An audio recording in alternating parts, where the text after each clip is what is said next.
त्रय के संदर्भ में सम्यक ज्ञान की चर्चा चल रही है।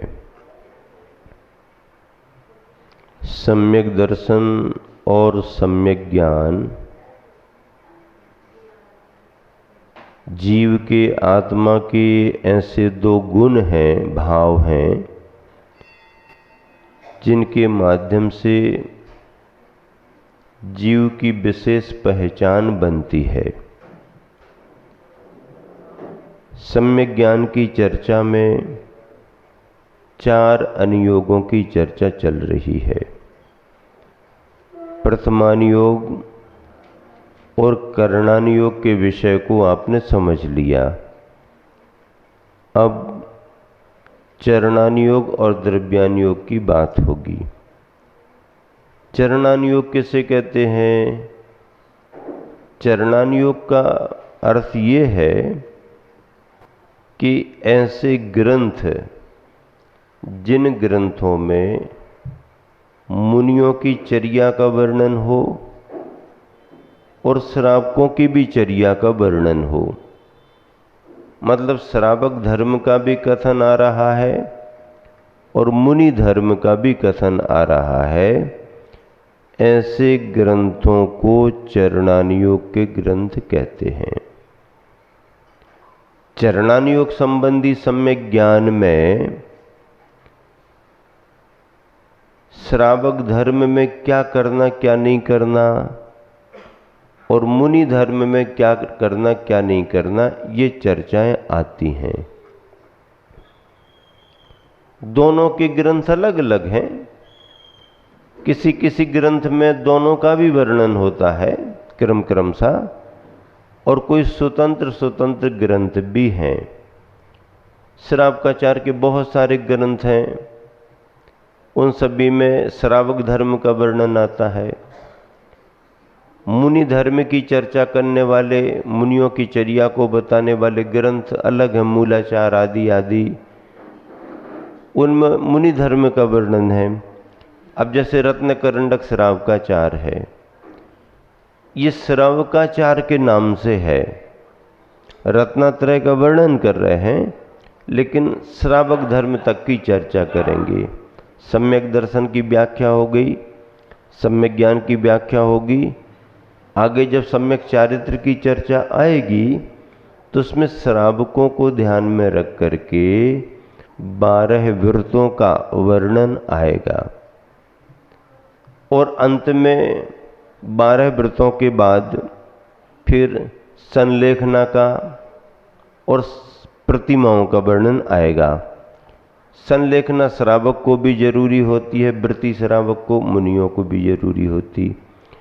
प्रतिमाएं 11 प्रतिमाएं श्रावकों की ही होती हैं उसी, इसलिए रत्नकरंडक में इस तरह का वर्णन है। इस श्रावकाचार है।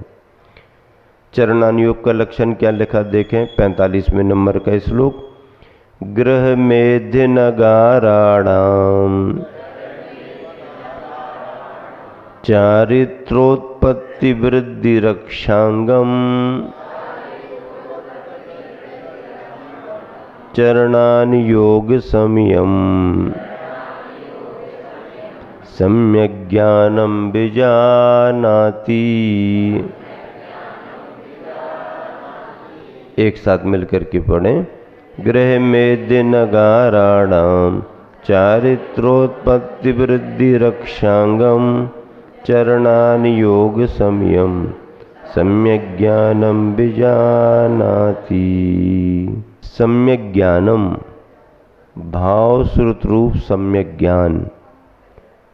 गृह मेधी अनगाराणाम, गृह मेधी गृहस्थ, अनगाराणाम मुनियन।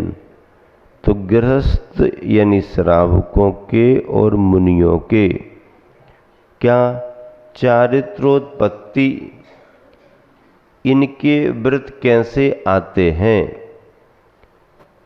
एक गृहस्थ श्रावक कैसे बनता है, व्रती कैसे बनता है, और व्रती बनने पर उसके व्रत किस किस तरह के होंगे, उसकी चर्या क्या होगी।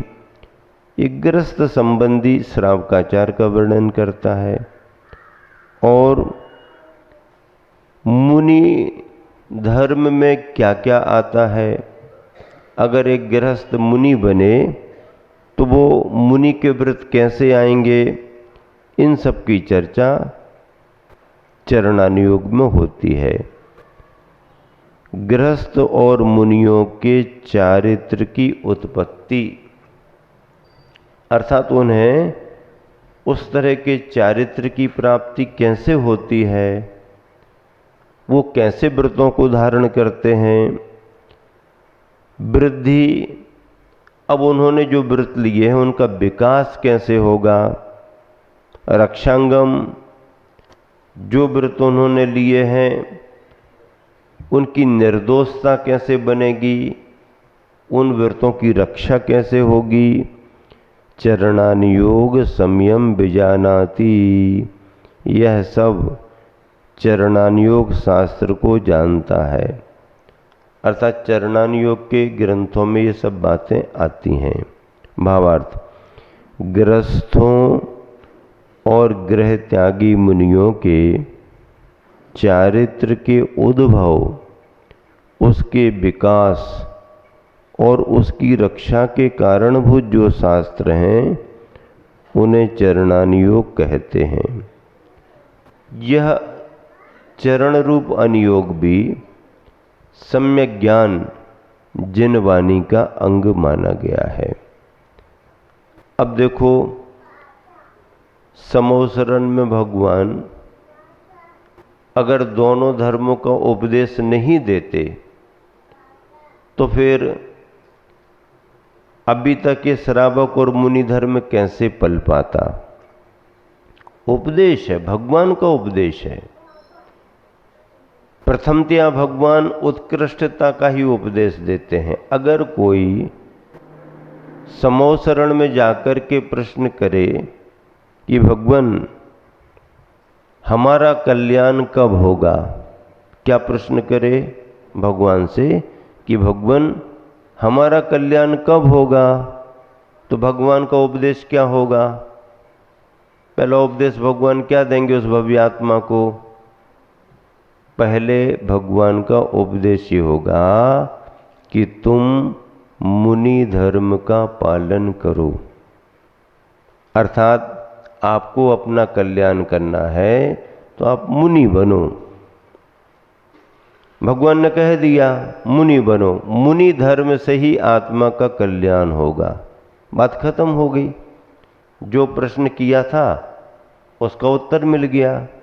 प्रश्न क्या था कि भगवान हमारा कल्याण कब होगा, तो भगवान ने कह दिया कि आप मुनि बनो, तुम्हारा कल्याण हो जाएगा।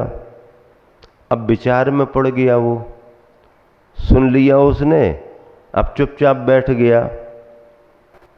अब भगवान फिर पूछेंगे कि क्या बात हो गई भाई, है?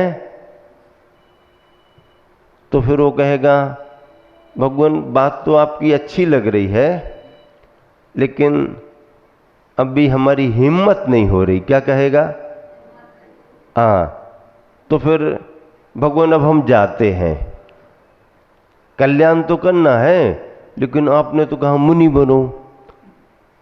अब ये बात तो अच्छी लगी लेकिन हमारी हिम्मत नहीं है, अब हम जाते हैं। तो भगवान नहीं नहीं बैठो बैठो बैठो बैठो, रुको रुको रुको रुको, और बताते हैं और बताते हैं। तो और भी कुछ है क्या उपाय? हाँ हाँ है ना, और क्या उपाय है? दूसरा वाला कोई उपाय बताओ। तो अगर तुम मुनि नहीं बन सकते हो और आपको अपना कल्याण करना है तो देखो ऐसा करो, फिर श्रावक धर्म स्वीकार करो, श्रावक बन जाओ। श्रावक बनने में क्या होता? श्रावक बनने में ऐसा ऐसा होता है। घर तो नहीं छूटता, नहीं नहीं एकदम नहीं छूटेगा, घर तो नहीं छूटेगा, एकदम नहीं छूटेगा। आगे श्रावक भी घर छोड़ देता है, लेकिन एकदम तुरंत जरूरी है। अच्छा तुरंत जरूरी तो नहीं, हाँ अब बताओ, अब समझाओ। फिर विस्तार पूर्वक बताते हैं। ये भी थोड़ा सा कठिन लग रहा है, क्षुल्लक जी अलग जी बनना भी कठिन रहेगा। घर में रह कर के कौन सा धर्म पल सकता है? ऐसा ऐसा ये अच्छा ये भी थोड़ा सा कठिन लग रहा है, इससे और कोई थोड़ा सरल वाला नहीं है क्या? तो चलो श्रावक नहीं बनना है, वैसे तो श्रावक का ही धर्म है। अगर श्रावक नहीं बन पा रहे हो तो सदगृहस्थ बन जाओ। अच्छा, उसमें कुछ छूट रहती है? हाँ, थोड़ी छूट रहती है। और धीरे धीरे करके वो पीछे खिसकता जा रहा और भगवान भी उसके पीछे ही पड़े हैं। हाँ, जाने नहीं देंगे तेरे को समोसरन से, आ गया है ना, अब जाने नहीं देंगे। अंत में उसके लिए जो जमा उतने में ही उसको संतुष्ट कर दिया। जाओ जाओ जाओ, चलो इतने में भी तुम्हारा शुरुआत तो हो जाएगी, पूरा कल्याण तो नहीं होगा लेकिन शुरुआत हो जाएगी। ये व्यवस्था कहाँ की है? ये भगवान के धर्मोपदेश की व्यवस्था है। ऐसी व्यवस्था क्यों है? ये क्रम ही है, ऐसा ही बतलाना पड़ता है।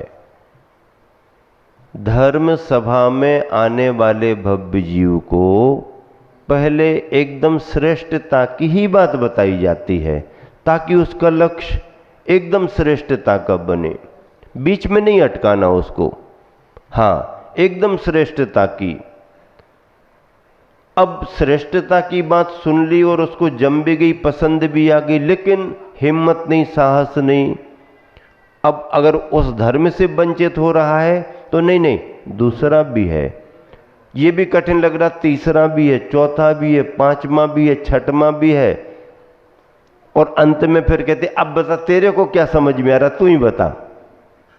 दुकान पर अगर ग्राहक आ गया और सेठ जी ये वाला माल है क्या, तो आप क्या कोशिश करते हो कि आए हुए ग्राहक को अच्छी बढ़िया क्वालिटी का माल पहले बताओ। भैया एकदम नया आया है, अभी आया है, और इससे बढ़िया और दूसरा कोई सामान नहीं है, ये है, आप इसको ले जाओ। पसंद आ गया? अच्छा है, हमने भी सुन रखा है कि ये वाला अच्छा रहता है। लेकिन सेठ जी पसंद तो आ गया, पर कीमत तो ज़्यादा है। भैया माल अच्छा है तो कीमत तो ज़्यादा रहेगी। हम भी तो खरीद करके ही लाए हैं, कोई हमारे यहाँ कल्प वृक्ष थोड़ी लगा कि मांगा और मिल गया, हिलाया और गिल गया। हम भी तो बाजार से ही लाए हैं ना, और हम भी तो इतनी मेहनत इसी के लिए तो कर रहे हैं कि तुमको मिले और हमारी मेहनत के 2 पैसे हमको मिले। और क्या है, किसी के घर का वृक्ष थोड़ी लगा। हाँ सेठ जी, बात तो आपकी सही है, कीमत भी सही बता रहे हो, लेकिन हमारी अभी इतनी गुंजाइश नहीं है। तो फिर सेठ जी अब जाते हैं, अगले त्योहार पर आएंगे। नहीं नहीं, ये त्योहार भी तुम्हारा ठीक हो जाएगा। कैसे होगा, इतनी कीमत तो नहीं है, तो थोड़ा दूसरे तरह का ले लो ना तुम, वो भी तो अच्छा ही है, वो खराब थोड़ी है। अच्छा, उसकी कीमत थोड़ी कम है क्या? हाँ थोड़ी कम है। दूसरा बार, नहीं थोड़ा ये भी ज़्यादा लग रहा है।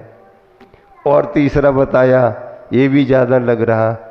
फिर दुकानदार समझदार रहता है, वो समझ जाता कि अब इसको कितना ही बताएंगे, ये तो कहता जाएगा। अच्छा बताओ कितने पैसे हैं तुम्हारे पास, तुम्हारे पास में कितना है? सेठ जी हम तो इतना लाए हैं। तो इसके हिसाब से ले लो फिर। तो जो उसके हिसाब से बना उसको थमा दिया, वापस नहीं भेजाया। ग्राहक को दुकान से वापस नहीं जाने देना ही दुकानदार की क्या समझदारी मानी जाती है, और उसी में उसको सफल होना पड़ता। परीक्षा तो बहुत होती है, ऐसे ही थोड़ी नंबर मिल पाते हैं, ऐसे ही थोड़ी कुशल व्यापारी बन पाते हैं। मेहनत तो बहुत होती है, लेकिन उसके लिए कुछ ना कुछ दे दें और वो कुछ लेके चला जाए, ये अपनी विशेषता मानी जाती। तो जैसे व्यापारी अपनी दुकान में व्यापार चलाने को ग्राहक की स्थिति देख करके कुछ ना कुछ माल दे ही देता है, ऐसे ही महाराज जियों के पास आने पर चाहे सभा में आओ प्रवचन के समय, और चाहे कमरे में दर्शन करने को आओ, और चाहे आते जाते रास्ते में मिल जाओ, जहां जो मिला और उसका भाव दिखा, तो सबसे पहले तो ऊपर की बात करेंगे, भैया तुमको पहला ही कलश रखना है। कहां से शुरू करेंगे? कहां से शुरू करेंगे? हम वो छोटे वाले से थोड़ी शुरू करेंगे, नहीं तो छोटे वाले, हाँ हाँ महाराज बहुत बढ़िया बढ़िया, यही वाला तो हम चाह रहे थे ना, जो आपने कह दिया। नहीं नहीं, हाँ नहीं। क्या उपदेश देंगे, क्या प्रेरणा देंगे? नहीं भैया, तुमको तो पहला वाला कलश ही रखना है। कलश देखो तो बढ़िया प्योर चांदी का आया है, देखो तो मांगलिक होगा, अच्छा होगा। पसंद आ गया, महाराज थोड़ा सा ज्यादा लग रहा है। बोलो तो, तुम निकालो तो पेट के अंदर की बात। अब तुम निकालो ही नहीं, ठंडे से देखो तो हम क्या समझा? बुद्धि ज्ञान तो है नहीं कि तुम्हारे मन में क्या है। अब अगर तुमने कह दिया महाराज अच्छा तो लग रहा है लेकिन अभी ये जम नहीं पाएगा, तो दूसरे नंबर का देख लो, तीसरे नंबर का देख लो, चौथे नंबर का देख लो। अच्छा ये बताओ तुम्हें कितने का जम रहा? बस ये व्यवस्था बनाए देते हैं। मतलब कुछ बोलो तो, जो बोलता है उसका भाव समझ में आता है, और जो सुनकर के गुमसुम हो जाता है उसका भाव पकड़ में नहीं आता। अब देखो, धर्म सभा का यही नियम है, श्रेष्ठता का ही उपदेश देना। सामर्थ्यवान है, चक्रवर्ती पूछ रहा है कि आत्म कल्याण का मार्ग क्या है, और भगवान की वाणी में आ जाए, रात्रि भोजन छोड़ दो, अष्टमूल गुण छोड़ दो। अब चक्रवर्ती की क्षमता और उसको रात्रि भोजन के त्याग में उलझा रहे हो। अरे तू तो घर छोड़, तू तो तद्भव मोक्षगामी है, कहां फंसा हुआ है? ऐसी प्रेरणा दी, दीक्षा ले ली, ध्यान किया, मोक्ष चला गया। अब उसे गर्म पानी में लगाए रहते, ठंडा पानी गर्म पानी, चटाई बिछाओ, माला फेरो, ये करो वो करो, अष्टमी चतुर्दशी करो। अरे वो क्षमतावान है, उसको आगे का मार्ग, जो कमजोर है उसको पीछे का मार्ग। ये धर्मोपदेश का क्रम माना गया है। प्रवचन सुनने के बाद, अच्छा लगने के बाद, जब वो कहने लगा बात तो अच्छी लग रही लेकिन हिम्मत नहीं है, हम तो रोज हिंसा करते हैं, मछली पकड़ते हैं, क्या करें? चलो ऐसा ऐसा, नहीं नहीं ये पहली वाली छोड़ देना, यहीं से शुरू करो। हम तो सभी तरह का मांस खा, सभी तरह का, एक कोई भी छोड़ो, कौए का छोड़ दिया, कहीं से तो शुरू करो। यहां से भी धर्म का संस्कार मिल सकता है। दोहा पढ़ो, जनन वृद्धि रक्षा करे, मुनि श्रावक चारित्र, रहे चरण अनियोग के, समझो ग्रंथ पवित्र।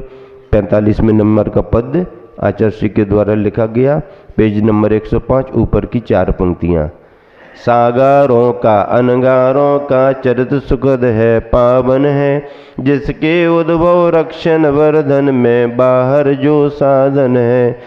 रवि रहा चरणान योग है, पूर्ण ज्ञान यो बता रहा, उसका अवलोकन कर ले तू, समय वृथा क्यों बिता रहा। पद हो गया।